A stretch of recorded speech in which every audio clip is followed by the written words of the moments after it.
ಎಲ್ರಿಗೂ ನಮಸ್ಕಾರ. Welcome back my YouTube channel. ನಾನು ದನಿಕಾ. ಇವತ್ತಿನ ರೆಸಿಪಿ ಏನಪ್ಪ ಅಂದರೆ ತಂದೂರಿ ಚಿಕನ್.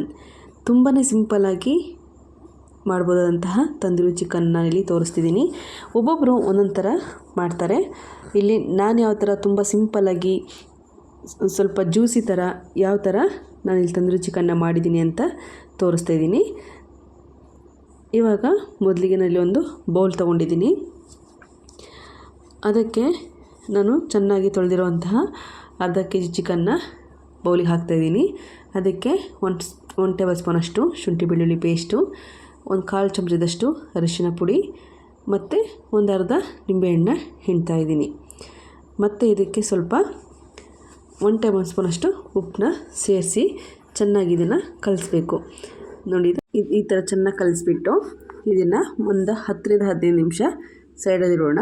ಅಷ್ಟರಲ್ಲಿ ಮತ್ತೆ ಒಂದು ಬೌಲ್ ತೊಗೊಂಡು ಇವಾಗ ಅದಕ್ಕೆ 1 ಟೇಬಲ್ ಸ್ಪೂನಷ್ಟು ಶುಂಠಿ ಬೆಳ್ಳುಳ್ಳಿ ಪೇಸ್ಟು, 1/4 ಚಮಚ ಅರಿಶಿನ ಪುಡಿ, 1 ಚಮಚದಷ್ಟು ಗರಂ ಮಸಾಲ, 2 ಸ್ಪೂನಷ್ಟು ಖಾರ ಪುಡಿಯನ್ನು ಯೂಸ್ ಮಾಡ್ತಿದ್ದೀನಿ. ಅಚ್ಚ ಖಾರದ ಪುಡಿ ಹಾಕಬೇಕು.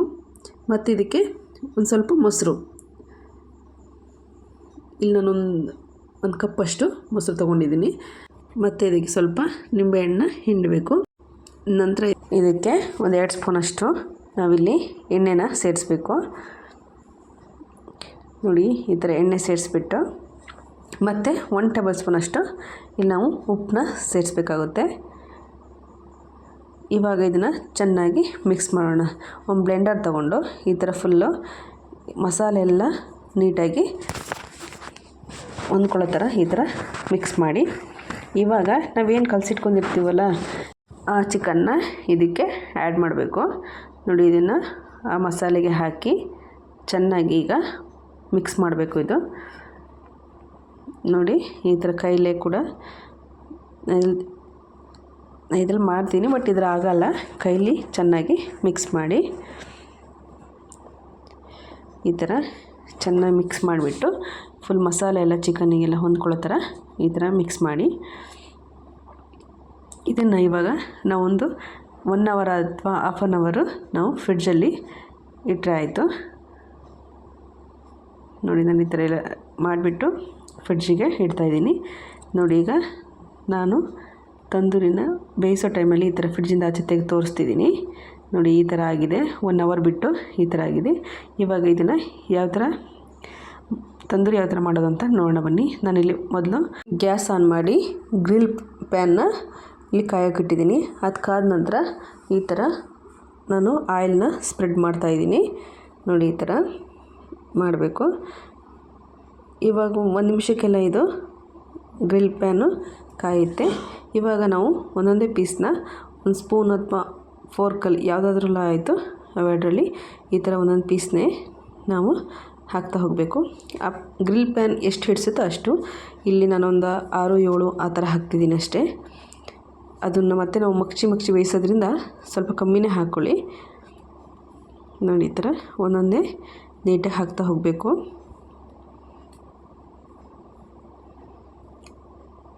ನೋಡಿ, ಎಲ್ಲ ಹಾಕಿದ್ಮೇಲೆ ಈ ಥರ ಅದರ ಮೇಲೆ ಮತ್ತೆ ನಾವು ಆಯಿಲ್ನ ಸ್ಪ್ರೆಡ್ ಮಾಡ್ತಿರ್ಬೇಕಾಗುತ್ತೆ ಅವಾಗವಾಗ. ಅದಾವಾಗ ಚೆನ್ನಾಗಿ ಸ್ವಲ್ಪ ಬೇಯುತ್ತೆ. ಹಾಗಾಗಿ ನೋಡಿ, ನಾನು ಈ ಥರ ಸ್ಪ್ರೆಡ್ ಮಾಡ್ತಾಯಿದ್ದೀನಿ.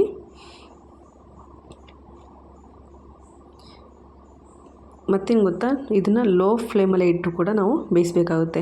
ಏಕೆಂದರೆ ಹೈ ಫ್ಲೇಮಲ್ಲಿ ಇಟ್ಟರೆ ಬೇಗ ಸೀದೋಗುತ್ತೆ. ಹಾಗಾಗಿ ಲೋ ಫ್ಲೇಮಲ್ಲೇ ಇಟ್ಟು ಬೇಯಿಸಿದ್ರೆ ಚೆನ್ನಾಗಿ ಬೇಯುತ್ತೆ ಕೂಡ. ಚಿಕನ್ ಬೇಯಬೇಕಲ್ವ, ಹಾಗಾಗಿ ನೋಡಿ, ಈಗ ಒಂದು ಸೈಡ್ ಬೆಂದಿದೆ.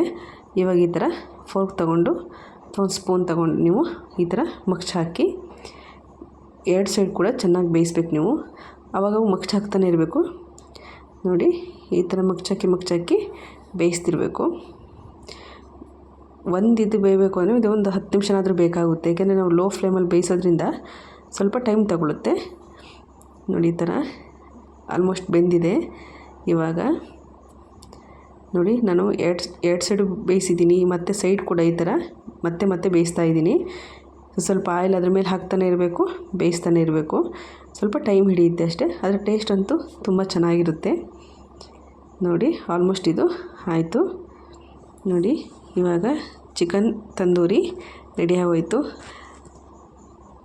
ಇದು ಸೈಡ್ ಡಿಶ್ಶಾಗಿ ತುಂಬಾ ಚೆನ್ನಾಗಿರುತ್ತೆ. ನಾವು ಯಾವಾಗಲೂ ಚಿಕನ್ ಫ್ರೈ ಅಥವಾ ಕಬಾಬ್ ಮಾಡ್ತಾನೆ ಇರ್ತೀವಿ. ಈ ಥರನೂ ಒಂದ್ಸಲ ಟ್ರೈ ಮಾಡಿ ನೋಡಿ, ತುಂಬಾ ಚೆನ್ನಾಗಿರುತ್ತೆ ಟೇಸ್ಟು. ಆ ನಿಂಬೆಹಣ್ಣು ಹಿಂಡ್ಕೊಂಡು ತಿಂತಿದ್ರೆ ತುಂಬಾ ಚೆನ್ನಾಗಿರುತ್ತೆ. ಒಂದ್ಸಲ ಟ್ರೈ ಮಾಡಿ ನೋಡಿ. ಈ ರೆಸಿಪಿ ಇಷ್ಟ ಆದಲ್ಲಿ ಲೈಕ್ ಮಾಡಿ, ಶೇರ್ ಮಾಡಿ, ಕಮೆಂಟ್ ಮಾಡಿ. Thank you for watching.